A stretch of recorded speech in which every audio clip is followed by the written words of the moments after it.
Kochi mayor സ്ഥാനാർത്ഥിയായി Deepthi Mary Varghese വരുമെന്ന വാർത്തകൾ തെരഞ്ഞെടുപ്പിന് മുന്നേ തന്നെ ചൂടപ്പം പോലെ പ്രചരിച്ചിരുന്നു. ആ പ്രതീക്ഷയിൽ തന്നെയാണ് ദീപ്തി തെരഞ്ഞെടുപ്പ് പ്രചാരണങ്ങളിൽ സജീവമായതും.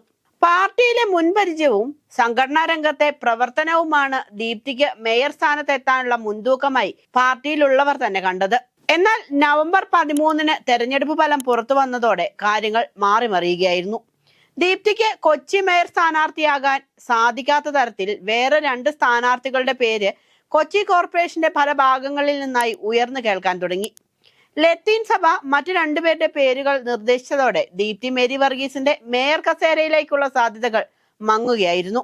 പലതരത്തിലുള്ള തർക്കങ്ങൾക്കും ചർച്ചകൾക്കും ഒടുവിൽ 2 മേയർമാരെ കൊച്ചിക്ക് കിട്ടി. അഡ്വക്കേറ്റ് VK മിനിമോൾ, ഷൈനി മാത്യു എന്നിവർ കൊച്ചി മേയർ സ്ഥാനത്തേക്ക് എത്തും. AI ഗ്രൂപ്പുകളുടെ പ്രതിനിധികളായ സ്ഥാനാർത്ഥികളാണ് മിനിമോളും ഷൈനി മാത്യുവും. ഗ്രൂപ്പുകളുടെ നിർബന്ധത്തിന് വഴങ്ങിയാണ് ദീപ്തി മേരി വർഗീസിനെ വെട്ടിയതെന്നാണ് നേതൃത്വം പറയുന്നത്. എന്നാൽ ദീപ്തി മേരി വർഗീസിനോടുള്ള അവഗണന കോൺഗ്രസ് ഇന്നും ഇന്നലെയും തുടങ്ങിയതല്ലെന്നതാണ് സത്യം. VK മിനിമോൾ, ഷൈനി മാത്യു തുടങ്ങിയവർ ലത്തീൻ സഭയുടെ അംഗങ്ങളാണ്. ദീപ്തി ആകട്ടെ മാർത്തോമ സഭാംഗവും. ഭൂരിപക്ഷം കൗൺസിലർമാരുടെ അഭിപ്രായം കൂടി പരിഗണിച്ച് മാത്രമേ അന്തിമ തീരുമാനമെടുക്കാവൂ എന്ന് ദീപ്തി വിരുദ്ധ ചേരി KPCCയോട് ആവശ്യപ്പെട്ടിരുന്നു. സംഘടനാ രംഗത്തെ ദീപ്തിയുടെ പ്രവർത്തന പരിചയവും അനുകൂല ഘടകമാണെങ്കിലും നഗരത്തിലെ സാമുദായിക സമവാക്യങ്ങൾ ഉയർത്തിക്കാട്ടിയാണ് മറ്റു 2 നേതാക്കൾക്കായി ഒരു വിഭാഗം വാദിച്ചുകൊണ്ടിരുന്നത്. സാമുദായിക സഭാംഗങ്ങളുടെ ഒരു തിട്ടൂരത്തിനും വഴങ്ങില്ലെന്ന് പ്രഖ്യാപിച്ചിരുന്ന VD സതീശൻ ഇപ്പോൾ ആ പറഞ്ഞ വാക്കുകളിൽ നിന്ന് മലക്കം മറിഞ്ഞിരിക്കുകയാണ്. ജാതി നോക്കിയല്ല മേയറെ തീരുമാനിക്കുന്നതെന്ന് കടുത്ത സ്വരത്തിൽ സതീശൻ നിലപാട് വ്യക്തമാക്കിയിരുന്നു. എന്നിട്ടും ജാതി സമവാക്യങ്ങൾ മാത്രമാണ് വിജയം കണ്ടത്.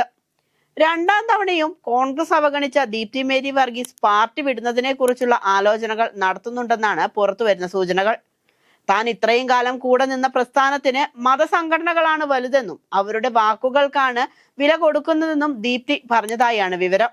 അതുകൊണ്ട് തന്നെ സാമുദായിക സംഘടനകളെ കൂട്ടുപിടിക്കാത്ത മറ്റൊരു പാർട്ടിയിലേക്ക് തന്റെ വേരുകൾ ഉറപ്പിക്കാൻ ദീപ്തി ശ്രമം തുടങ്ങിയെന്നതാണ് സൂചനകൾ.